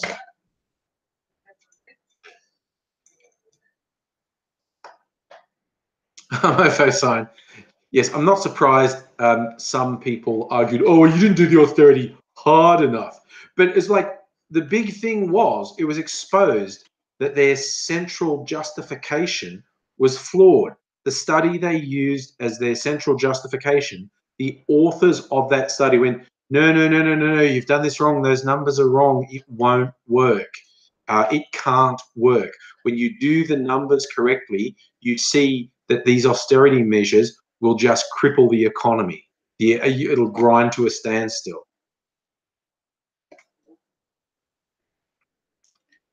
Cliffjumper as an example, where you live in Manchester, has only 4 to 6 traffic cops on duty at any one time, where there would have been 25 in 2010. Yeah.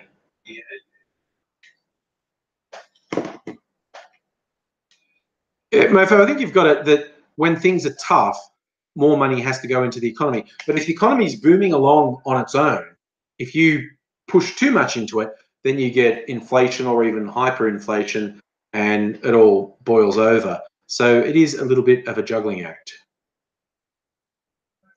You're right, Cliff Jumper. With that few patrol cops, traffic cops, yeah, you've got to assume there's a lot of people getting away with drink driving.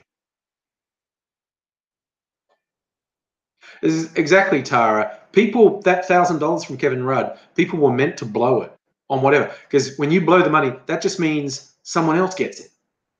It means the money moves through the economy. If people hoard money, it doesn't move through the economy. Like, no, but you're right. You're like, you get these companies saying, "Oh, we're going to cut penalty rates because they can't afford it." Yeah. If the people don't have money, then they can't buy anything, so your business goes further down. And then your idea is just to take away what little people have. No, you can't do it. Man, this is how you end up with revolutions and fucking rich people being dragged into the street and hung in public square. I saw this speech. It's from a really rich American, like some American billionaire, massive property baron, and he was given a speech at some rich people's convention, and he was basically saying, I lie awake at night worrying about people dragging me from my bed and hanging me from a light post. And you all should be. What you are doing is pushing the people in the middle and lower socioeconomic groups. You're pushing them down further and further. You're backing them into a corner. You can't keep treating people like that. Eventually, they'll turn on you. Yes, Charlie, the guillotine comes out. But this was like a super rich guy in America trying to tell other rich people, we all have to stop being assholes because everyone sees us being assholes, and the fucking payback will come, and it won't be pretty, and we'll deserve it. So we've got to fucking lighten up. Review hardcore sports. One of my thoughts: people who spend 15 hours a day playing video games. That's tough. It's really coincidental you bring that up. I follow Freddie Wong on Twitter, and he threw out a thing because a lot of people saying, "Oh, these people making really young people with no skills, and they're making $100,000 a month playing video games." Like, and these are streamers who I don't know about 15 hours a day, but there are a bunch of them who are doing 8 to 10 hours a day. And Freddie Wong posed the question: if you could have all the fame, attention, and money the most successful streamers have, but that meant you had to stream 8 to 10 hours a day every single day, would you do it? And because a lot of people go, "Oh, they just get away," but it's consuming the lives of these young people. I wouldn't do it. Quality of life. No, it's like, okay, yeah, you're saying could over that period make many millions of dollars, something that would take you, 5 times longer to make in a regular job. But there'd be this whole period of your life where you were totally disconnected from normal human experience. It would fuck you up. And hello, misfoxification.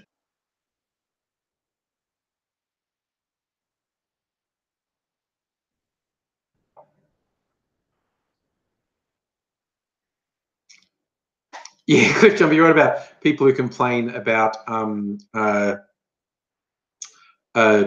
speeding fines. It's like going, "Oh, there's got to be a way to get around those speed cameras and the one." I was like, "Yes, I've got it. I've got the 100% way. Stick it to the man. Them and their revenue raising. I know how to get around it every single time. Don't fucking speed." Hey, Miss Foxification, just the work in, speaking of someone who makes YouTube videos, the work taken to make normal videos is really demanding. But yeah, now the rise of the streamers, there are these fucking kids, teenagers, early 20s, who are doing it 6, 8, 10 hours a day, every day. And they have to do that to maintain their position. Tinder, what happens when you have a heated gaming movement and your true self comes out and you see the N word? Yes, well, you have to wear that a little bit. But yeah. Yeah. You might be all right, games. I've got no problem. Look, whenever someone finds an audience doing something different, like people showing, like, PewDiePie and his meteoric rise. I love the idea. If you could go back in time before PewDiePie hit it, like say a year before, like anyone knew who PewDiePie was, and said, within 2 or 3 years, the most famous person on YouTube, and he will get tens of millions of views every day. He will make millions of dollars a month. And all he will do is play video games and say wacky things and record that and put it on YouTube. If before he existed, if you told people by far and away the single most dominant creator on YouTube will just be playing video games and saying wacky things, and he'll make an utter fortune and be watched billions of times, people would say you're an idiot. Like, that makes no sense at all. How could that possibly happen? How could that work? No one would believe you if you told them that was going to happen. So when people find these ways, they use a platform to reach an audience and ideally make money. I try not to begrudge them that. I think it's good.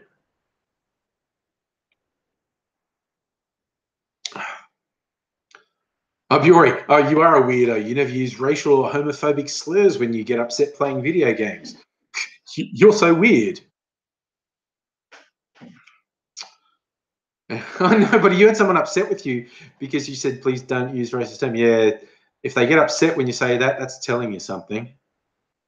Yeah, Cliff Jumper, okay, watching other people play video games bore you. Watching other people play sport bores the shit out of me. But billions of people watch it. So I don't see a big differentiation myself. If you are hardcore into that world, it's just as entertaining. A12, did I hear about the Spyro remake? 30-person speedrun. Wow, that sounds full on. My kids are really into watching speedruns. They play a lot of online games, and I gotta stop calling them kids because they're young adults, 17 and 20. I'm so old. They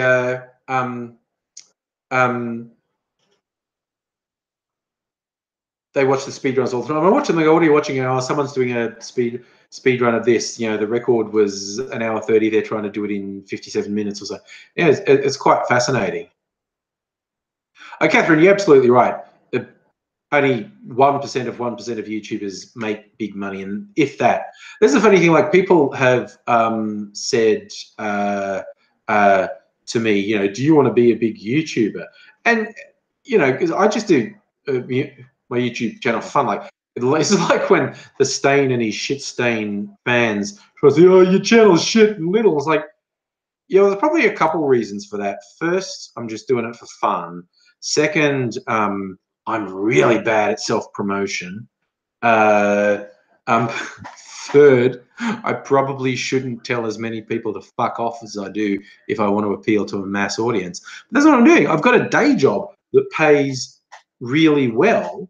So I just do this for fun. So I'm not going to bend myself into something that I'm not in an attempt to appeal to a bigger audience, because I'll never make more money off YouTube than my day. Like, seriously, we talk about the 1% of the 1%. To earn more money than I do in my day job, I'd have to be way up the top 1% of YouTubers to be making more than my day job. So, I'll just keep doing YouTube for fun, which means not accommodating those dickheads who place all those demands on me. Catherine, you're watching my Xbox. Who I hardly ever use it to play games on. I play. There's a few gamers in my house. I've been playing a little bit of Zelda Breath of the Wild. I think even as we speak, possibly Mrs. Angry's next door playing Skyrim on the Switch.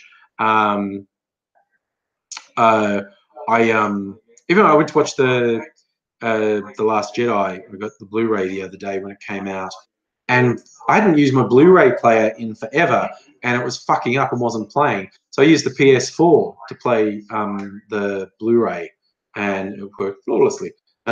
So yeah, I get what you're saying, because now you can use the Xbox to watch YouTube. You can use your phone to watch YouTube. I've got mine set up so I can run the YouTube on my TV, but use my phone as like a remote to select things to play on the TV. Pat Talks, absolutely, my friend, for fun. And thank you, Tara. I think the live streams are me, and I just enjoy the interaction we do here. Oh my God, I almost snorted my drink then, Cliff Jumper. Good line, I like it. Skyrim sounds like something they clean airliner toilets with. Oh dear. Tara, I only got a Blu-ray player when they got really cheap, like, under $100. So yeah. Ha! Tendai, you're not a Skyrim fan. The new cockroach of the games industry. My God. I like it because I like Mrs. Angry, who is absolutely not a gamer. She just saw my kids playing Zelda and said, that looks interesting. And they said, oh, yeah, you should try it. And she really got into it. She's really passionate. because she's not like a gamer, so she doesn't do combat. Like she avoids fights. Like she explored the entire world before she took on the first boss. So by the time she took on the first boss, she was super overpowered. And you know, like some people take on, you know, the first divine beast in oh, look who's come back, the first divine beast in Breath of the Wild, and they still don't have any armor, and they're like using a tree branch as a weapon. Whereas Mrs. Angry went in with all this really overpowered armor and weapons and just wiped it. And I was watching her like she'd been playing it for ages, really patiently, and she'd still avoid fights with monsters. I'm going, no, pretty sure you could fuck those monsters up really badly. Like they would be making a very big mistake if they attacked you. Tendai, be careful in case Todd Howard tries to set another Skyrim remastered. I think just the one we've got is fine. Yep, nobody. I don't expect other people to agree with everything I say. Some people almost apologize. I don't agree with everything. That's fine. It's just those assholes who come in, and it isn't just that they disagree with me. It's that they come in demanding that I agree with them. Like I've laid out, this is clearly what I think. This is my views. I've presented them incredibly directly, if not forcefully, and these idiots come in and say, I have a different point of view, and I demand that you acknowledge my point of view and change your point of view to mine. And I'm like, no, fuck off. So it's like when people enjoy the fact that, you know, I'm forthright and say things really directly, they go, oh, I don't agree with everything, but that's cool. And I'm 100% cool with it. It's just these lying little tarags. And I honestly think a lot of them lie to themselves, but their whole angle is they're demanding that I agree with them, and they get really fucking angry when I won't. And it's like, well, you know, fuck you, man, whatever. So that's why I have no time for them. So I mean, like, you know, one of, you know, my YouTube friends who I've actually hung out with, Frank, who was in earlier, Frankie the Skin, he's a skinhead. He's a London skinhead. He's a Tory, like, you know, Margaret Thatcher loving conservative, but he's very anti-racist. Like he's really into the roots of the skinhead movement go back to the ska scene, which is heavily influenced by reggae. And so Frank is like old school skinhead in as much as he's avowedly anti-racist. He's politically, he's a conservative. He's a Tory voter, proud Tory voter, huge fan of Margaret Thatcher and whatnot. So politically, we disagree almost completely, but we don't feel compelled to attack each other personally, because I don't think conservative politics is abhorrent in and of itself. I disagree with it on a political and societal level, and I argue for different policies, but I don't think someone who is conservative politically or even socially is by definition an awful person. People out themselves with their views on things like race and gender and sexuality, and their political labels incidental as far as I'm concerned. Was that Foxification? Don't say that's narcissistic natural reaction to another person's narcissism. Yeah. And that's the thing. They equate with me not listening to them and not giving them a platform with censorship. They go, no, no. Censorship is when the government says, we're going to punish you because of your views. We're going to control what you can see and can't see. Me saying, you're a dickhead and I want nothing to do with you and I'm not letting you use my platform for your bullshit, that's just me not liking you. It's not censorship. But they like to use words they don't know the meaning of. And I've had so much exposure to that over the last month or so.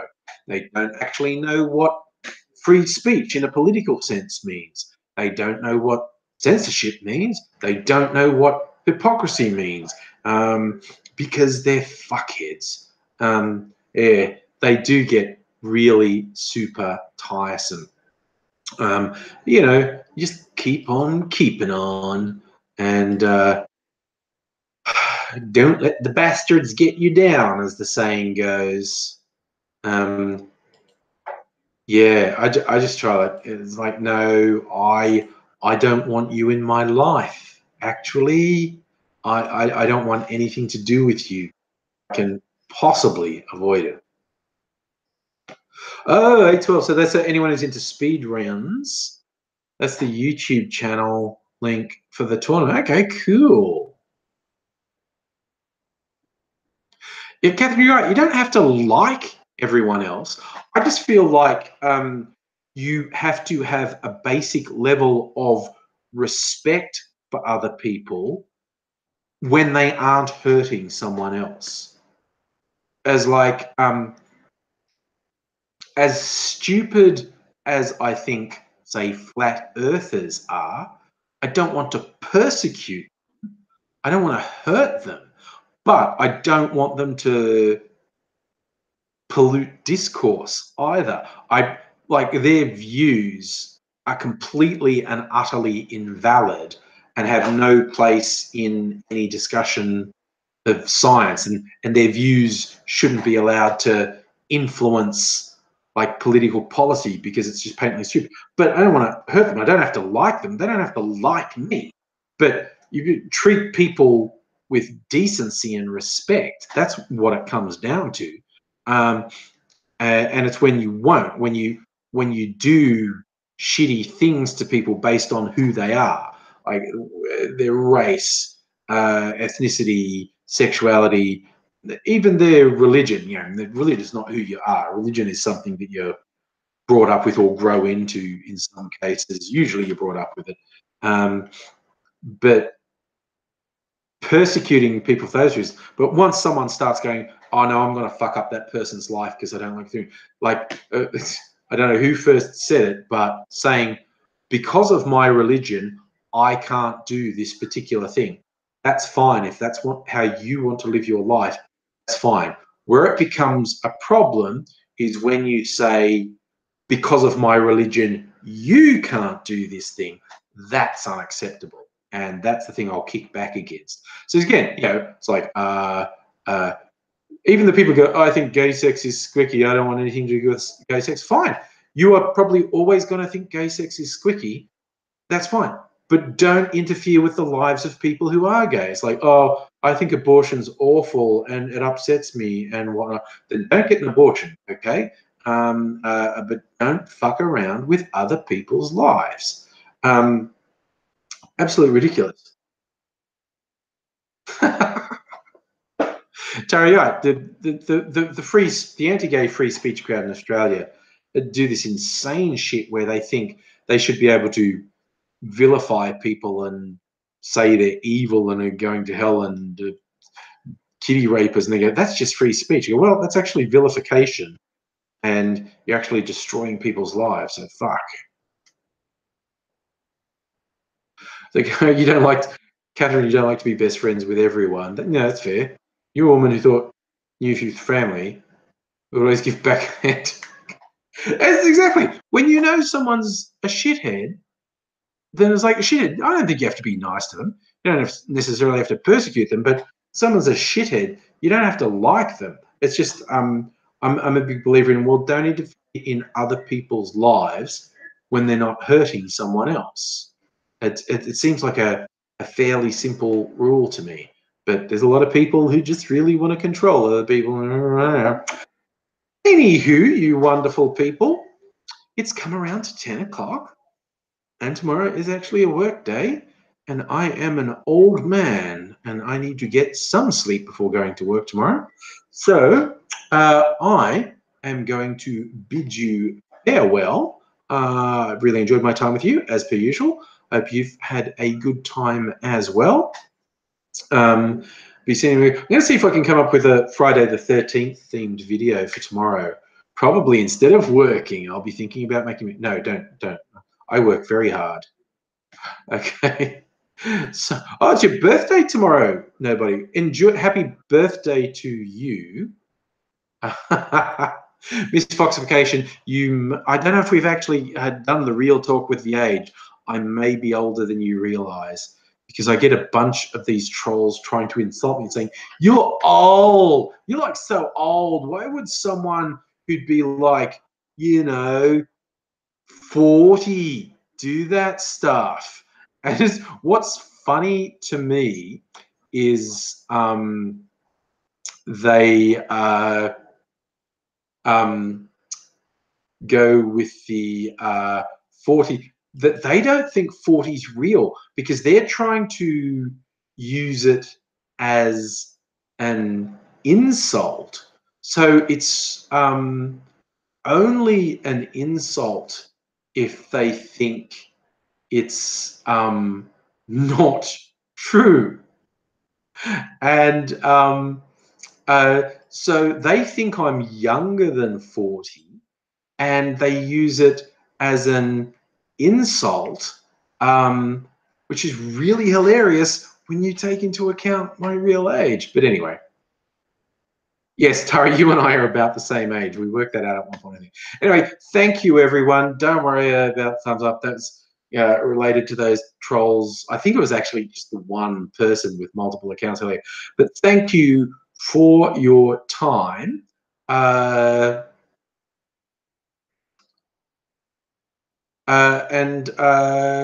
will check out the video you sent me, Cliff Jumper. Thank you very much for that. Yes, night. Do the thumbs up. But the main thing is that we all had fun, because I certainly did. So look after yourselves, because I do enjoy our interactions and I want to do more of them. So I want you all to come back and I'll see you another time. So bye now. And theoretically,